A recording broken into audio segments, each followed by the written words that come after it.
ইলিশের মৌসুম শুরু হয়ে গেছে। বর্ষার দিন ইলিশ মাছ খেতে খুবই ভালো লাগে। তো আজকে বাসার সামনে থেকে ইলিশ মাছ রাখা হলো। তো তার মধ্যে থেকে দুটো মাছ আজকে রান্না করা হবে। আজকে ইলিশ মাছ ভাতে দেয়া হবে। এই রান্নাটা আমার বেশ ভালো লাগে খেতে। তো ভিডিওটা আপনাদের সাথে শেয়ার করছি, আশা করি আপনাদের ভালো লাগবে। ইলিশ মাছগুলো খুব বেশি একটা বড় না, কিন্তু মাছগুলো ভালো। মাছগুলো বেশ গোল এবং ঘাড় মোটা। তো মাছগুলোকে কেটে নেওয়া হচ্ছে ভালো করে। কাটাকাটির পরে ভালো করে ধুয়ে নেওয়া হবে। মাছগুলোকে কেটে ধুয়ে নেওয়ার পরে এখন সরিষা বাটা হচ্ছে। কাঁচামরিচ আর সরিষা একসাথে বাটা হচ্ছে। সরিষাগুলো খুবই ঝাঁঝালো, খুব সুন্দর ঘ্রাণও বের হচ্ছে আর প্রচন্ড ঝাঁঝ।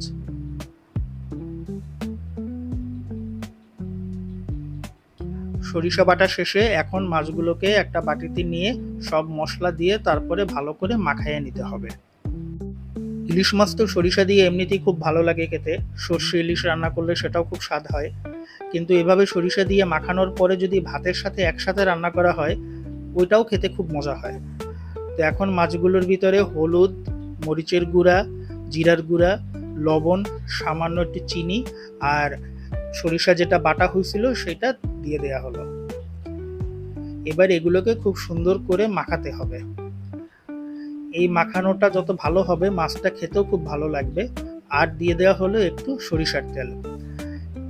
এখন তেলটা খুব বেশি দেওয়া হয় নাই, কারণ রান্নার পরে আবার একটু কাঁচা তেল দিতে হবে। তো এবার মাছগুলোকে খুব সুন্দর করে মাখিয়ে নেওয়া হচ্ছে। আর এখন দিয়ে দেওয়া হবে সিম। সিম দিয়ে এইভাবে সরিষা দিয়ে ইলিশ ভাতে দিলে এটা খুব ভালো লাগে খেতে। আপনারা খেয়েছেন কিনা জানি না, তবে খেয়ে দেখবেন। আর সিম তো এখন নতুন নতুন উঠছে বাজারে, দামটাও বেশি, কিন্তু খেতে খুব ভালো লাগে সিমটা। ইলিশ মাছের সাথে যায়ও খুব ভালো। ইলিশ মাছের সাথে অবশ্য যে কোনো তরকারি, বেগুন দিয়ে, মিষ্টি কুমড়া দিয়ে, যে কোনো তরকারি দিয়ে রান্না করলেই খেতে ভালো লাগে। তো মাছটাকে খুব ভালোভাবে মাখানোর পরে এবার একটা কৌটার ভিতরে মাছ আর সিমগুলোকে দিয়ে দেওয়া হচ্ছে। একটু সুন্দর করে সাজিয়ে সাজিয়ে দিতে হবে। এরপরে এই কৌটোটাকেই আমরা ভাতের হাঁড়ির ভিতরে দিয়ে দিব।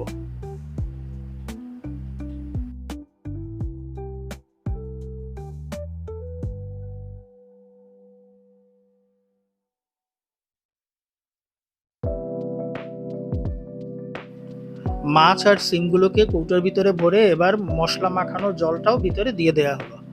এবার কৌটোটার মুখ ভালোভাবে আটকিয়ে দিতে হবে। এখন ভাতের হাঁড়ি আগেই বসানো হয়েছিল, ভাতটা অল্প কিছুক্ষণ হয়ে যাওয়ার পরে এখন এই কৌটোটা ভাতের হাঁড়ির ভিতরে বসিয়ে দেওয়া হলো। হাঁড়িটা যাতে একেবারে ডুবে না যায় অথবা কাত না হয়ে যায়, এর জন্য একটু খুন্তি দিয়ে আটকিয়ে দেওয়া হলো। এবার প্রায় মিনিট 20 পরে যখন দেখলাম যে ভাতটা প্রায় হয়ে গেছে, তখন আমি মাছের কৌটাটা ভাতের ভিতর থেকে তুলে নিলাম। এবার মাছটাকে বাটিতে ঢেলে দেখব যে কিরকম সিদ্ধ হলো। আশা করি খুব ভালোভাবেই সিদ্ধ হয়ে গেছে। যেহেতু কৌটোটা অনেক গরম, খুব সাবধানতার সাথে খুললাম এবং দেখতে তরকারিটা খুব সুন্দর লাগছে, কালারটা তো বেশ ভালো লাগছে দেখতে। এবার বাটিতে ঢেলে দেখি।